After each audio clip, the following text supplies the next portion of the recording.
So let's finish this here. Most promising team out of this, is it the Lakers or is it the 76ers? Basically, is it Brandon Ingram or is it Ben Simmons? The discussion we've been having all of this. I'm going to say the Lakers because of neither of those guys, because of Luke Walton. That's going to be your choice. Ricky Widmer's top 5 head coach. Top 10. Top 10? I thought he was your 5th. I'll have to double check if he's in my 5. I forgot. Moronic. Hey, he was a good. He was still 20s. That's how bad. He was 4. 4. Are you kidding me? No, he was 4. I didn't get a chance to yell at you because I wasn't here. I know. You put Luke Walton at 4? Yeah. Because he won 24 games with the best team in the league? He still coached phenomenally. Some would say he coached better than Steve Kerr, who was our number 1 coach. Who? This kid right here would. What did you see that was different from Luke Walton and Steve Kerr? Steph took less shots? What? Look at the chemistry of that team while they were playing. I think that he's going to come in. You don't think they just got tired because they played 82 games and it wasn't the start of the season? What are we talking? I'm saying he did a good job because he got the team to produce. But who's the team? Yes, it's the Warriors. The number 1 team in our rankings. He's got the best. Spoilers. He's got the best player in the league on his team. The top shooting guard in the league the best, on that team. 7 players in the league, according to our rankings. I still think he did a phenomenal job. But you don't think you're overhyping him at 4? Well, it's everyone I have lower. It's like Coach Spoelstra is one of those where it's like the one thing I did not take into consideration was disrespectful. I'm not going to go back 5 years, and just because you won a title in 2011 doesn't mean he lost to Carlisle then. Okay, 2012 when he won. Okay, you don't even have that same team now, and right now we're expecting the Heat to take that dip. Okay, so you're talking about teams. Luke Walton has the Lakers. I think he's going to produce with the Lakers, but they're not going to go playoff. What's produce? 25 wins? That's a pretty big jump from last year. That is. We talked about this last year. Luke Walton's in quite a predicament. He can't be too good. Because if he's too good, they lose their pick. They shouldn't have got rid of the tank commander. He's got to stay top 3. Okay, so if he's a top 3 worst in the one of the 3 worst teams in the league, that's a successful year for you?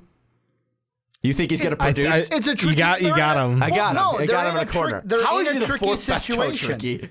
They're in a tricky situation. So just because saying that, he has to be one of the 3 worst teams, that's not on him. That's on the fucking organization that made the goddamn trade. But you're telling him he has to tank in order for him to keep the pick. But he has to produce. But he has to produce. It's a tricky situation. I think Luke Walton can get it done. He'll be the 3rd worst Luke Walton is going to defy the laws of physics, logic, and reason. Doesn't make any sense. Ricky, come on. Think, buddy. Well, it's okay. Brad Stevens, it's one of those things where it's like he's a good coach, but I didn't want to crown him yet. Carlisle was one of those things. Because he took a team basically made out of scraps without a star? One of those coaches where I'm like, you know what? You're a top 10 head coach, but I wasn't going to put you ahead of Walton. Steven and Carlisle took teams from scraps and made them playoff teams. And Carlisle won a ring. In my rankings, I was higher on the rookie head coaches from last year, Walton and Donovan. Both were in my top 5. Yeah, I touched on this. Ricky's all about the hype, not about what you've done for me in your career. It's what you've done lately. Well, for these rankings, we were looking in for this team. So, like, Spoelstra is my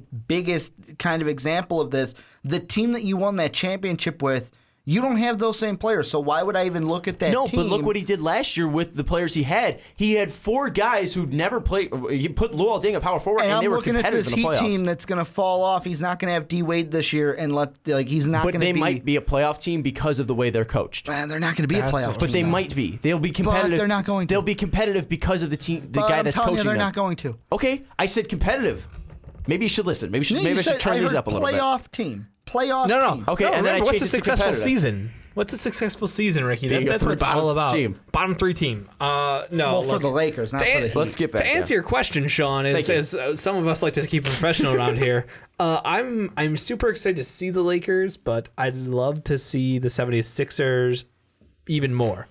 Because I'm on the Embiid hype train. Yes, you are. I want to see this monster come out. Remember, Dave, don't call him generational. He could be before we see him play. He could be. We had a commenter say that, like, don't call him generational, Dave. And I didn't. If you listen to the words coming out of my mouth, commenters, I said he could be. He has everything you need to be a generational talent. Size. He has size. He has the athleticism. He has speed, and he has a shot. Can he stay healthy? That's the huge question. It's a Sam Bradford Greg question. Oden also had. No, don't you Sam Bradford me. I'm just saying it's a Sam Bradford question. Can he stay healthy?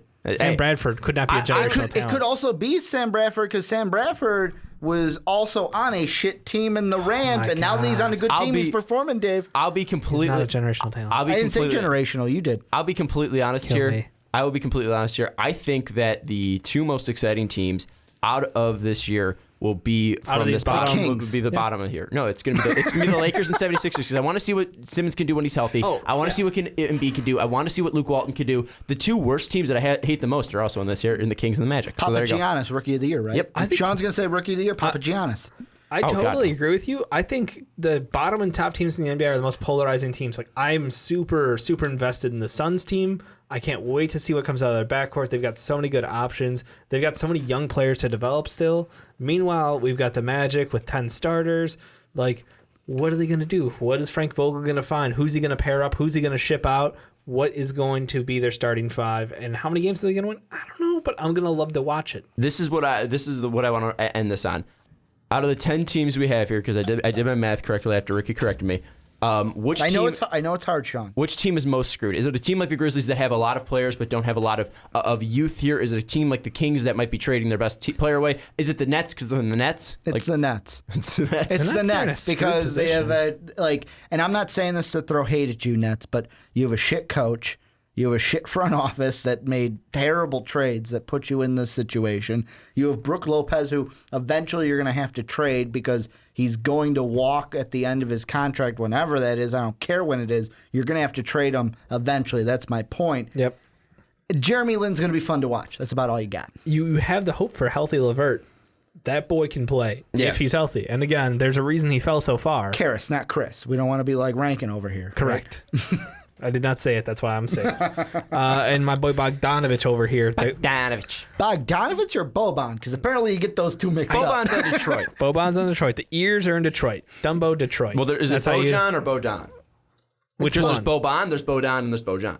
Oh my God, I hate you. Because there's one on the Nets, there's one on the Kings, and there's one on the Pistons. And Ears is on the Pistons. Bodan is the ears. Boban is the ears. Boban is the ears. Boban is the ears. Yeah. This is the Three Stooges here on Fast Break Podcast. Who's on first? What's on second? Exactly. But yeah, no, LeVert, and I think that's pretty much their whole hope is like, hey, we made a move, got us back in the first. I think Brook Lopez might be the next sacrificial lamb to go for another draft pick to get them a top talent. And yeah, really, it's a slow rebuilding process for them. Meanwhile, you mentioned a team like the Grizzlies who they're an aging team and they really could use... still make the playoffs. Hate you guys. I didn't say they're making the playoffs. No, I don't know. I don't we don't have our problem. final predictions yet. It's Chandler Parsons is going to come in. He's going to fill a decent role, but at the end of the day, they're just not an exciting team to me. The only hope is that like Deontay Davis turns into a beast because he's angry that he fell so far. Wade Baldwin, we all know what he can be. I think he is like the heir apparent to Mike Conley, but that's years away. They just signed Conley to that big contract, so he's got time to develop. I just don't see this team really going to take advantage of the time they have left with stars. And real close, I do want to say, like, from teams about, I want to say that's about team 17 to 21. It's really close. It's not like these teams are really far apart here. So the Grizzlies that are at 21, they could be at 17 with like a couple numbers flipped. So, I mean, this is very close. And if you do disagree with us, obviously there's going to be some disagreement here. Tell us in the comments down below. We do want to hear some feedback. Find us on Twitter. You can find that in the description here. Any final thoughts before we completely wrap this up, guys? Well, and my last thought that I want to say, it goes back to that analogy I made. When you think of these rankings, when you're looking at it, it's not about how many good players these teams have. It's all about how good the specific talent is. How great. It's you could have 10 good players, Magic, or you could have 2 great players. That's my joke. Come on. And Ricky is the analogizer here for us on the Fast Break. Well, and that's what it is. It's like you look at teams like, I'm just going to throw it out there, the Cavs. They're one of them. In our rankings, they had LeBron, they had Kyrie, and I guess they had K-Love. I guess you can throw them in there too. Come on, don't throw shit. And they had Coach LeBron. They had Coach LeBron. I forgot about that. But they might have had only 3 guys, and I'm going to say they might be lower than you expect them to be. That's the tease. But then there's a team with like 4 great players, and you're like, what? How the fuck are they above them? Guess what? You guys are going to 2 weeks. You guys are going to say that. Mark my words. You're going to say that. And some of it comes down to the players not having the right pieces around them, and or they're having limited success up to this point. Or they're really young. Or they're young and they haven't proven anything yet. Yeah. And that team with 4 players that we had ranked. It's a shocker. They're not going to make the playoffs.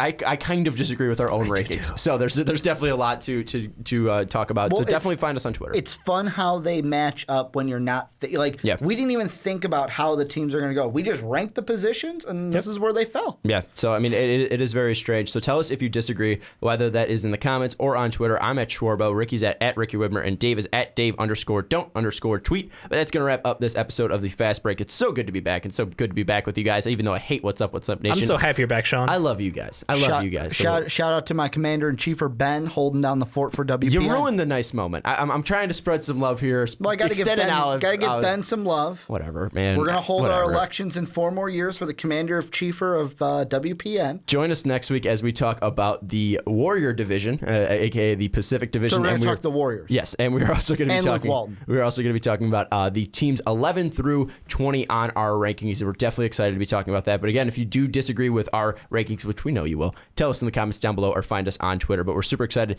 Thank you if you're listening on Blog Talk Radio. And don't forget to check out patreon.com/mostvaluablepodcast. But for Dave Oster, for Ricky Widmer, I'm Sean Anderson, and we will see you next week. Thank you for listening to this MVP podcast. Follow us on Twitter at Most Valuable Pod for more great podcasts.